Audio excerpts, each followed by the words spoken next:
Hi, this is Joe Forward, legal writer at the State Bar of Wisconsin. We're here at the Wisconsin Solo and Small Firm Conference in the Dells, and we're in the vendor hall, and I'm here with Keith Hawk, who just gave a presentation at the lunch buffet. Keith, how you doing? I'm doing great. Thank you for having me. Keith, so what is it you do, and what are you talking about today? Yeah, I'm the VP of Sales at LexisNexis for the U.S. markets.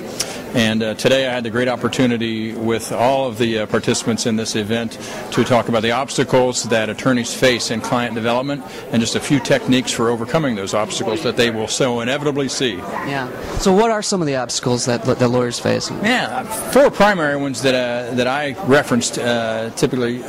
First is there's a barrier, and that barrier is people kind of don't trust. They don't know you. They don't necessarily have a great degree of trust, and you've got to overcome that before you can do any type of business with them. And we have some techniques around that, and then beyond that, once they do have developed a sense of trust with you, there's another problem of they're not sure they need an attorney.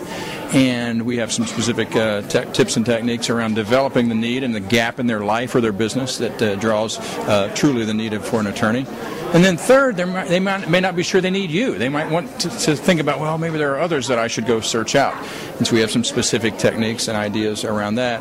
And then finally, after a matter is settled, sometimes things go wrong. Things don't work out exactly as they had hoped. And we talk a lot about dealing with client dissatisfaction, and the way that you do that gives you a great chance of having that client for life if you do a great job of dealing with their dissatisfaction. Or if you don't do a great job about it, they will never give you a reference, and in fact, they'll probably tell people that are their friends and family, don't do business with this attorney. So it's a really important step in that kind of circular process of having a client. Right. So what are some of the techniques that you talk about? Well, in our conference today, we talked about something specifically that it's around the topic of anticipating customers' expectations.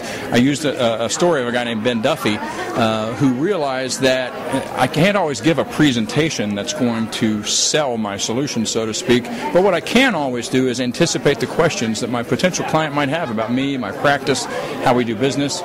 And as a way to get started in the conversation, we'll use this technique to demonstrate our empathy for the client, to demonstrate that our success as an attorney can only follow their success as my client, and to kind of build that trust and credibility that they so much want, but they're so worried about when they initially approach an attorney. Right. Do you see attorneys, when they hear and use some of these techniques, does it improve their practice? Are they coming back to you with feedback about how some of these techniques work? What I've been heartened by the most is that when they utilize something as simple as anticipating the questions a customer or client might have about me, my firm, how we do business, or whether they utilize something we call purpose, process, payoff to really clearly describe for the client, here's what we're going to do when we're together today, here's how we will work, here's the potential payoffs for you. Yeah.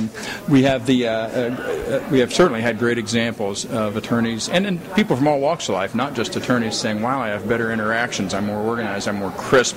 They truly see I have their best interests at heart. I'm not just out for myself. And that's really what is at the core of this book we wrote called Get Real Selling. It's like my success can only follow your success. Yeah. So that's what we're seeing. That's great information. I wanted to ask you, Keith, who is your favorite player on the Green Bay Packers? Number 50. Oh, okay. Number 50. A.J. Hawk. I think he had my youngest son. I think he had an interception last week by... I about fell out of the stands in that play, yeah. And what's your prediction for this Sunday? Sunday. It's got to be a Packer win. It's a great opportunity because nobody expects them to win. And they're going up there as a significant underdogs. A lot of guys hurt. So, like they said in Apollo 13, this will be our finest hour. Yeah. So I'm kind of going to win Sunday in New York. Well, thanks a lot, Keith. I appreciate you talking with us today. All right. Thank you, Joe. I appreciate it.